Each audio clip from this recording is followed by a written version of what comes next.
Fala, meus amigos investidores e investidores de ponta, como vocês estão? Espero que todos estejam bem e na paz do Senhor. Como é praxe no nosso canal, vamos começar esse vídeo com um dizer bíblico. A passagem de hoje escolhida, ela se encontra em Provérbios 11, 24 e 25. Compartilhar riquezas resultam em mais bênçãos. Ora, quanto mais riqueza você conseguir compartilhar com seu irmão, ou até mesmo com quem você não conhece, aquele velho ditado, fazer o bem sem olhar a quem.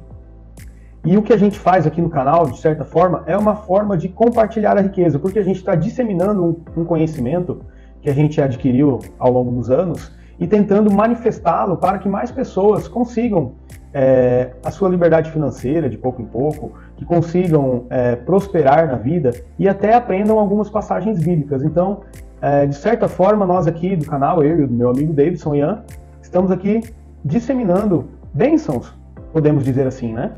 De um modo diferente, através de um meio eletrônico, de um canal no YouTube, de um perfil no Instagram, mas a gente está prosperando e disseminando bênção. E quero que todos saibam que a gente faz isso com dedicação, com amor e com muito carinho para vocês, beleza? Seguimos em frente. Hoje, o nosso vídeo vai ser sobre ETFs. Agora travou. Então, investidores e investidores de ponta, alguém aí já tomou a iniciativa de abrir a conta numa corretora? Já começou o seu mundo de investimentos? Já começou a sua diversificação da carteira? Comenta aqui embaixo quem se inspirou no nosso canal ou quem viu algum vídeo e já deu o pontapé inicial rumo à liberdade financeira.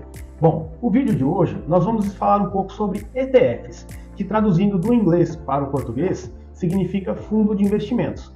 A palavra E significa exchange, T é traded e F significa found. Exchanged, traded, found. Oh, ficou bom o inglês, hein? Tive que gastar aqui, galera. Foi um trava-língua, mas saiu.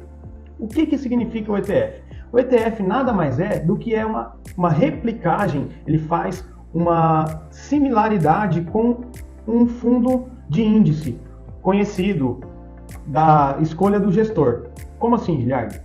Por exemplo, a gente já está cansado de ouvir em telejornais e em noticiários sobre o índice Bovespa, né? Correto. O que é o índice Bovespa em si? O índice Bovespa, ela nada mais é do que uma cesta enorme de várias ações que compõem a nossa Bolsa de Valores brasileira. Ou seja, se você quer fazer uma diversificação na sua carteira, mas você não tem tempo para você estudar uma ação específica do índice, ou algumas ações específicas, o ETF está aí justamente para isso. Ele é um bom caminho para investidores que gostam de ter uma praticidade no investimento, porque ele vai replicar todas as ações que estão naquele índice. Ele vai acompanhar a flutuação do índice Bovespa.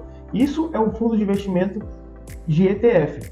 Por exemplo, aqui a gente tem o IBOV 11, né? O BOVA 11 também, né? Que são ETFs que replicam o índice Bovespa, correto?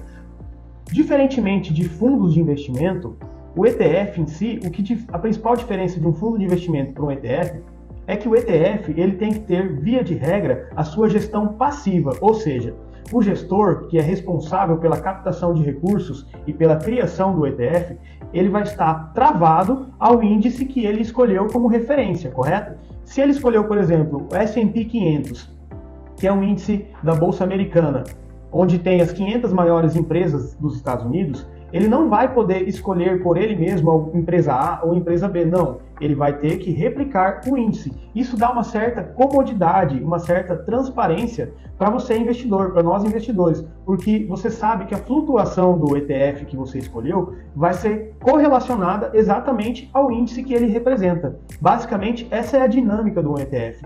E o bacana também é que o ETF proporciona um investimento com baixo custo, porque você não tem aquela necessidade de comprar por lote, como ocorre em ações, né, no Brasil, que você compra lote de 100, ou você tem que pôr o F no final do código da ação para comprar fracionado. O ETF você pode comprar uma cota apenas, então com baixo custo você já consegue se expor e ter uma diversificação de carteira enorme no ETF.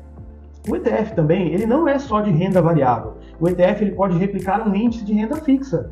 Pois bem, se você é uma pessoa moderada ou um investidor conservador que está ainda tirando a blusa para entrar no mar ou para entrar na água gelada de bonito, você está colocando o pezinho na areia, você está saindo ali da poupança tradicional ou de produtos de renda fixa, o ETF é a porta de entrada que você tem para o mundo dos investimentos de renda variável, correto? Porque ele vai te dar uma gama enorme, uma diversificação enorme num baixo custo. Mas nem tudo nessa vida são vantagens. A gente tem desvantagens em ETF? Tem também.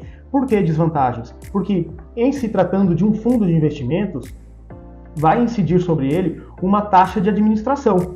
Diferentemente de fundos de banco, que podem ser comprados nas prateleiras do banco, o ETF, sim ou sim, ele é comprado na Bolsa de Valores, com um código específico. E costuma ser a taxa de administração desse fundo, chamado ETF, bem mais baixa do que os fundos vendidos nos bancos tradicionais. Não passa de 1%. Mas a gente também tem no ETF uma incidência sobre a taxa de corretagem, que a corretora embute no preço da cota, você nem sente, ela é baixinha, isso é irrelevante. E a gente tem imposto de renda sobre o ETF. Vamos supor que você aferiu lucro com uma cota de um ETF, achou que o seu lucro está bom e decidiu vender, certo? Se for um ETF com fundo de índice da renda variável baseada em ações, o imposto de renda que você vai ter que recolher, emitir uma DARF de próprio cunho, porque ela não é gerada automaticamente, é de 15%. Agora, se o seu ETF, por exemplo, é um ETF que replica um índice de fundos imobiliários, sejam brasileiros ou fundos imobiliários americanos, né? Desde que comprado na Bolsa Brasileira, essa alíquota do imposto de renda ela vai ser um pouquinho maior. Se você vender a sua cota de ETF com lucro e ele for baseado num índice de fundos imobiliários, o valor a ser recolhido é de 20%, tá? Então, recapitulando, o ETF é a porta de entrada, ele dá uma diversificação de carteira enorme, ele tem um baixo custo de aquisição e ele é atrelado ao índice que o gestor escolheu. De certa forma, ele trava o gestor, porque o gestor não pode tomar decisões autônomas, porque ele está vinculado àquela cesta de ações atrelada ao índice do ETF, né? E ele tem um custo mais baixo do que os fundos tradicionais. Então, ao meu ver, investir em ETF é muito bacana, é muito legal, porque vai te tornar, vai apresentar para a sua carteira de investimento uma diversificação com pouco recurso, beleza? Eu espero que vocês tenham gostado do material que a gente ofereceu hoje. É uma explicação simples e dinâmica sobre ETF, né? Mas qualquer dúvida, vocês podem deixar nos comentários aqui embaixo que a gente vai responder com todo carinho do mundo. Espero que vocês gostem, sigam, compartilhem e se inscrevam no canal. Tudo bem, gente? Até o próximo vídeo. Fiquem com Deus e que Deus abençoe a todos nós. Amém.